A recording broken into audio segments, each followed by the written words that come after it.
Cette semaine, notre pilote travaille le 360 avec sortie chandelle et contrôle de l'abatté avec une voile performante.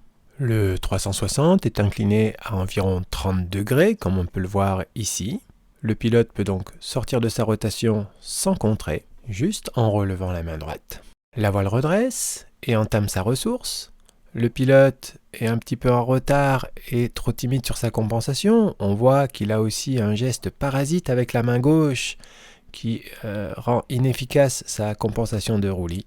Résultat, en fin de ressource, il est vrai que la voile se situe sur la gauche du pilote. L'abatté qui commence maintenant va donc être accompagné d'un roulis vers la droite. Notre pilote va commettre une première erreur, on le voit ici faire une tempo asymétrique en freinant plus avec la main gauche que la main droite, ce qui rend son abatté encore plus asymétrique. Mais il commet surtout sa principale erreur, qui est une erreur de gestuelle. On le voit ici faire une tempo main en avant. On voit souvent les pilotes équipés de cocons effectuer ce genre de gestuelle. On voit bien que ça rend sa tempo complètement inefficace puisque sa main reste à proximité de ses élévateurs, puisque dans les grosses abattés, les élévateurs ont tendance à se retrouver en avant du pilote. La bonne gestuelle serait de freiner main en arrière, comme on peut le voir sur cette image, afin de freiner dans le prolongement des élévateurs et avoir une tempo efficace.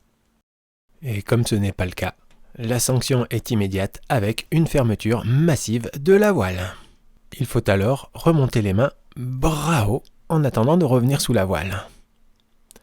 On peut voir que notre pilote a effectivement relevé ses mains bras haut dans le prolongement de son corps, mais comme il ne se tient pas à ses élévateurs, on peut voir qu'il effectue des gestes non désirés, des gestes involontaires, ce que l'on appelle des mains baladeuses. En plus, il twiste beaucoup plus facilement que s'il se tenait à ses élévateurs. On peut voir qu'il a ici un demi-tour de twist. Heureusement, la voile se regonfle sans cravate et notre pilote se détwiste naturellement, sans autre complication.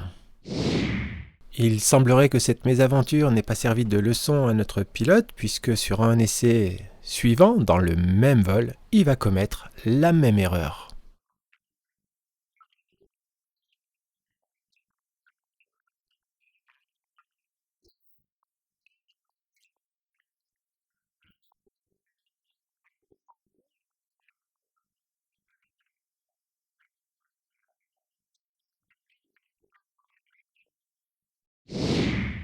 Dans ce deuxième essai, la compensation du roulis n'est pas très bien réussie. Notre pilote freine symétriquement au sommet de sa ressource, puis relâche en début d'abatté, ce qui amplifie encore son abatté. Il effectue un début de tempo asymétrique, mais sa principale erreur, encore une fois, est d'effectuer sa tempo main en avant.